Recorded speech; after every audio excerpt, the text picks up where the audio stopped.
Hello Summoners, and welcome back to another ProGuides video. My name is Dan, and today we'll be doing something a little different than our usual guides, but don't worry, it'll still be just as fun and entertaining. We'll be taking a look at 10 of the most iconic moments in League of Legends esports history. Now, keep in mind that these 10 iconic moments are not placed in order with the exception of our number 1. If you think we missed any iconic moments, then let us know down below. But before we get started, make sure you come support us by checking out ProGuides.com using the link in the description. ProGuides is the best proven way to help increase your rank in League of Legends, so click the link below to watch guides made by your favorite pro players like Hai, Boxbox, and Bunny Fufu. Now, without any further delay, let's jump right into the video. Enjoy! Starting the list off at number 10, we have the Mad Life. For players who've been around for a while, you're probably all aware of the first hard carry support player, Mad Life. He was the most iconic Thresh and Blitzcrank player of all time, and was famously known for reading his enemies like an open book. Nowadays, whenever you predict an enemy's dash or blink with your hook, then we jump out of our chair and scream, Mad Life! Let's take a look. 4 turrets to 0. It seems rather inconceivable that Blitz is going to be able to have a chance to come back. Wansuck again getting caught a bit. How does he hit every single one?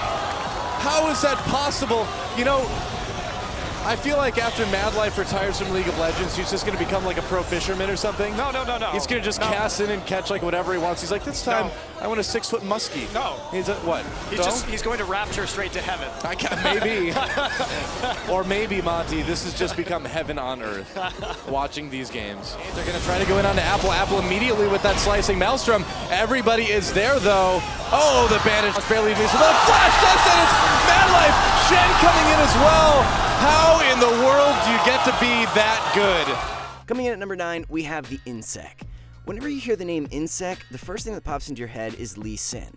Insec is widely known as the most iconic Lee Sin player of all time, and his display of mechanical skill back in Season 2 shows exactly why. Although ward hopping behind your enemy and kicking them into your team isn't as impressive today, Insec was the first person to pull this off at an international event. The whole world was shocked by his creative usage of ward hops, and this innovative move is now known as the Insec. And the fact is, nobody talks about who will maybe get that as Lee Sin is going to go in the onslaught. Yellow Feet gets knocked up. Tennant's going to go into the middle, but Yellow Feet will die. Mad Life's going to fall down as well. Edward going very, very low, gets a pull up in the edge, but they're ripping through the rest of them. Double kills coming out for Jai, and they're not done just yet. They're going to chase down Diamond. Q's in, wards back, kicks in. That is so hard to execute, even though Europe tried to come with and made.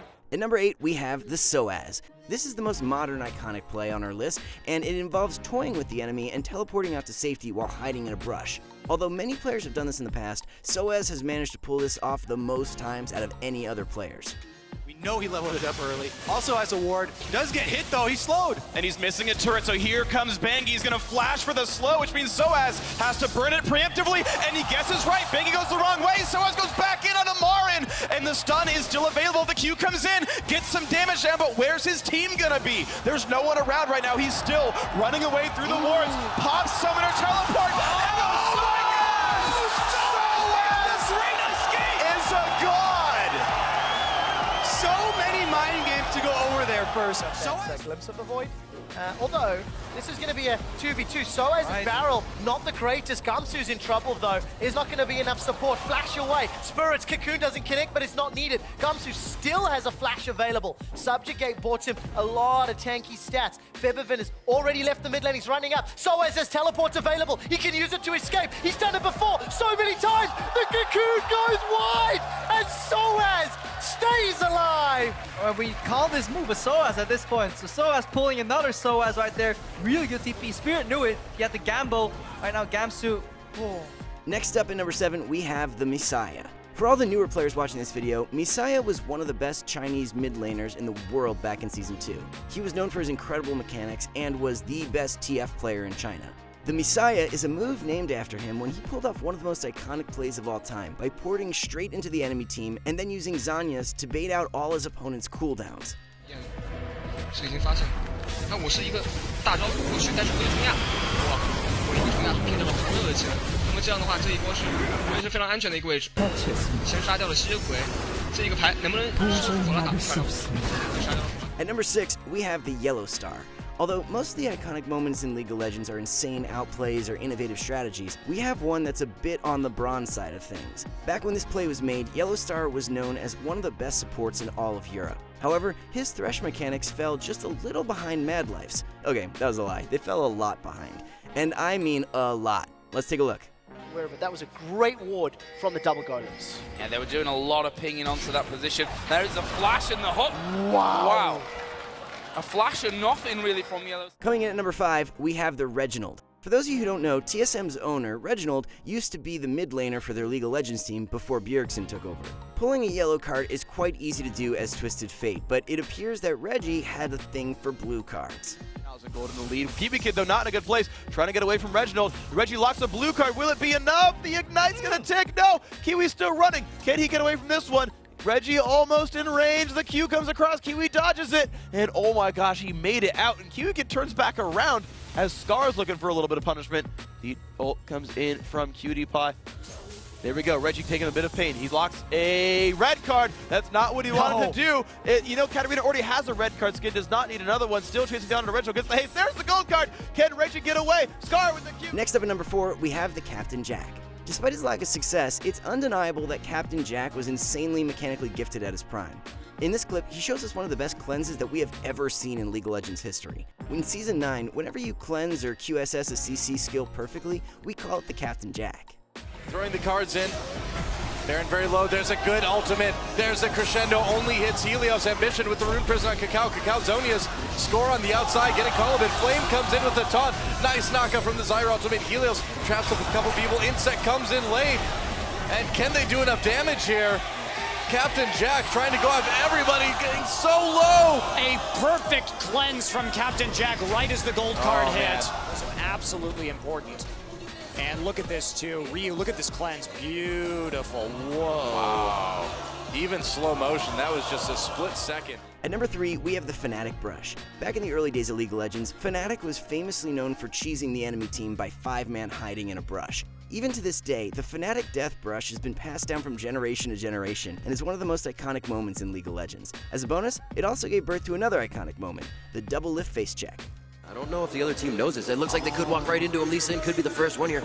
Double lift walking right into the bush. He will face check this, and he could be going down. He is absolutely going down. Wow. The first hill to come out before a minute of the game, and Fnatic starts this one off, letting Epic Gaming know that they are ready to play in this one. And no, they're still standing there. Who wants next? Yeah. Yes. Who wants to go in the most next? Soraka is benefiting Fnatic fairly heavily here because what's happening is the Po clan, Soraka heals it up, and Roccat, it's not an all-in fight yet. Oh, they now blow through a did! And now the depth charge is coming. Yarden takes a lot, so as flashing forward. The moment of poor positioning punishes Roccat.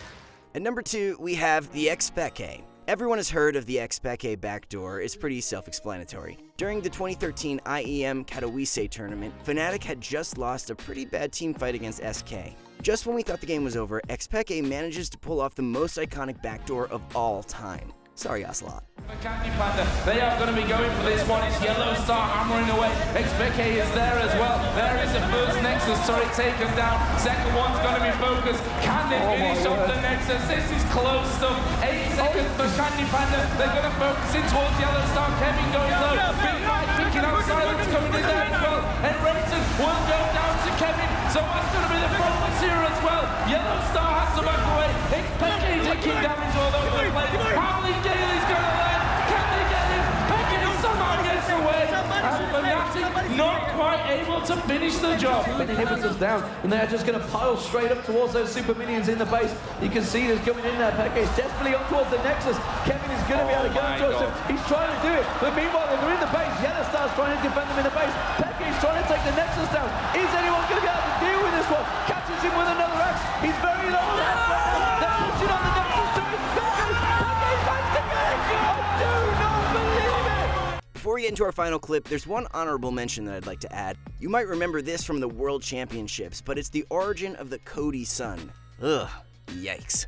Kills Reckless, getting that one in trade as one more comes in. It's the bot lane, the support going down. 3v4, Immortals forced to run away, but Fnatic, they want this one. The chase forward on Purple, they're not quite the blade color range, and just barely missing onto that Miasma. There's still more to be done. They look for the kill. Reckless gonna come in, and Brock's gonna get the kill spread on that one. And the flash bar Cody Sun, the insect, but betrays his teammate, and it's gonna be the ace for Fnatic.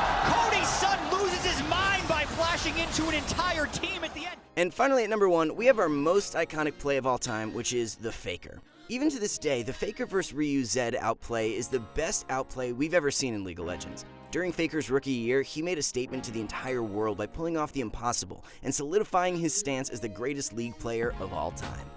You have just Faker nightmares. You wake up in a cold sweat. You're like, Faker's behind me. I know, right? I'm like, even though I only have a mat on the floor, I think he's in the bed. Oh, Faker may be in trouble here. Deathmark tries to clean it up for Ryu. Oh, look at the cleanse, look at the moves. Faker, what was that? Faker with a huge play, the QSS. I can't believe I just saw he that. actually won that duel. I can't believe that SK happened. Telecom I'm just lose my mind. charges into the KT Bullets base. And he didn't die then. Well, he did eventually, but not for a while. So Let's watch Ryu this gets again. the drop onto Faker right there, gets him down to about a third health. And we see the death mark come down right there from Ryu, the immediate cleanse. Oh. Look at the shadow swap. So the QSS removes the death mark, and then at this point he gets enough damage with the flash afterwards to chunk him just enough. Ryu tries to come in, but there we go. Back to the living shadow again. Goes back with the... That's it for our 10 most iconic moments in League of Legends. If you guys enjoyed this video, then make sure you leave a like, comment, and subscribe to our channel to see more videos just like this one. Also, don't forget to check out ProGuides.com if you want to see massive improvements to your rank. Trust me guys, you don't want to miss out on our guides. They help a ton. That's all for now, so thank you guys so much for watching, and I will see you all out on the Rift.